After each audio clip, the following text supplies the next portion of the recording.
Human Geography students. We will continue with our content from Unit 2, Population. So we're going to start off here with 4 key terms and ideas. Migration, okay? Migration is when a permanent move to a new location, all right? Migration, permanent move to a new location. Emigration is migration from a location. Okay, so I emigrated from Ireland to the United States, emigration. But then immigration, migration to a location. So I'm an immigrant to the United States if I'm coming from Ireland, right? Immigration, migration to a location. You'll talk a lot in U.S. history about Ellis Island and Angel Island and those immigration centers in the United States. Internal migration is a permanent move within the same country. Okay, internal migration, permanent move within the same country. Example, a lot of the time for job opportunities.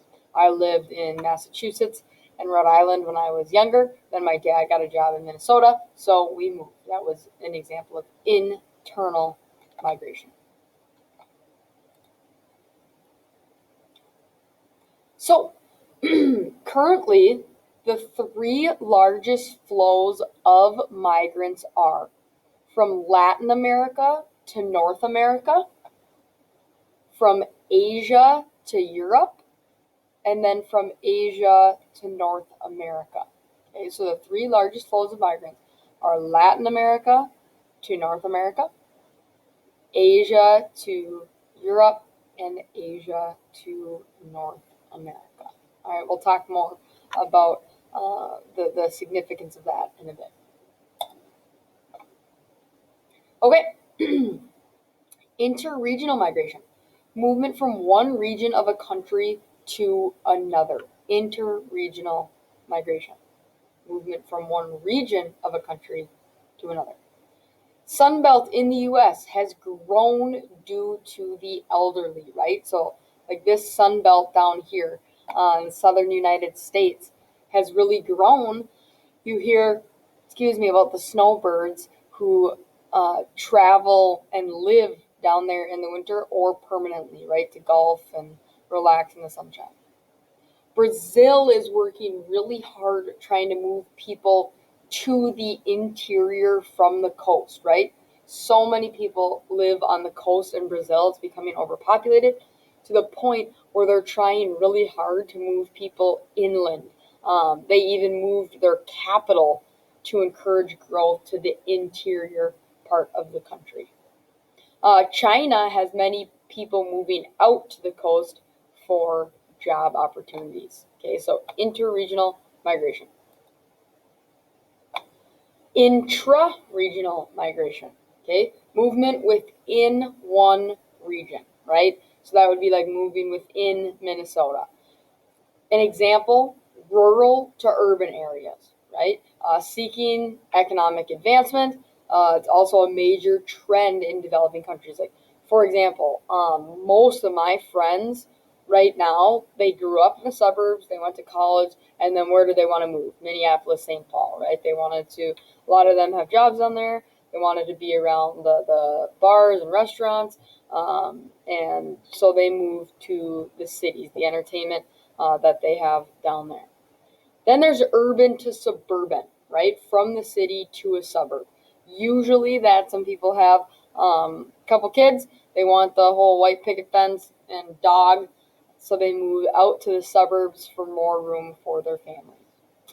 Then we have urban to rural. This is the idea known as counter-urbanization. It's people moving to rural communities seeking simpler life. Oftentimes, this is people who are maybe in their 50s or above, and they purchase a cabin, right? A cabin is a great example because simpler life of being on the lake, getting to read books, so on and so forth. So those are 3 examples of intra-regional migration.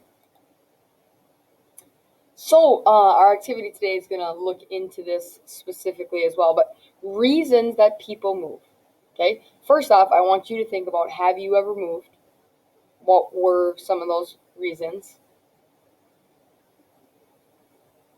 Then we're going to talk about push factors. So, push people away from their home countries. Okay, a push factor pushes you out of your country. That can be war, that could be lack of jobs, it could be religious persecution, maybe it's environmental, right? Something's going on with the climate, or there's a major natural disaster.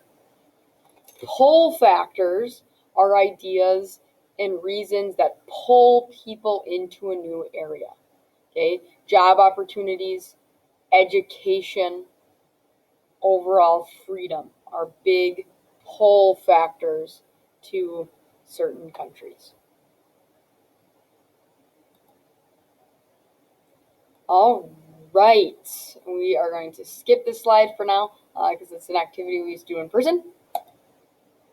So immigration to the United States was first mainly from Europe in the 19th century, changed in the 1900s to Asia and Central America, and immigration in Europe. Okay, you're going to talk much more about this in U.S. history next year, but we touch on it, right? The guest worker programs, immigrants from poor countries were allowed temporarily. When the job was done, they were usually expected to return to their home country. An example, 3.7% of the entire German population is Turkish because Turkish people, mostly men, went to Germany to work, and then they just ended up sticking around once the job was done. All right, so migrating to find work. Many migrants come in search for better jobs, okay, making more money for better opportunities for their family. Some send remittances, important key term there, back home. That's a portion of the money they have earned. And it's a source of wealth for people in developing countries. So maybe you come to the United States to work, your family's in Honduras, you are sending money back to them, even though you have to be far away from them. It's really giving them a source of wealth and opportunity in their country. Then there's this phenomenon known as the brain drain. That's a large-scale emigration of talented people from less developed nations to more developed nations. Okay, so basically, it's a bunch of intelligent and talented people that leave a developing country, and they just leave it in the dust, to come to a more developed nation, like doctors, engineers, lawyers, leaving their maybe third world country to come to the U.S. So, immigration to the United States today, many immigrants to the United States are from Latin America and Asia. Latin America has maybe reached its peak and is declining in some areas, but Asia is growing quickly, so we can definitely expect to see more immigrants from Asia as the years go on. And that is where we'll stop today.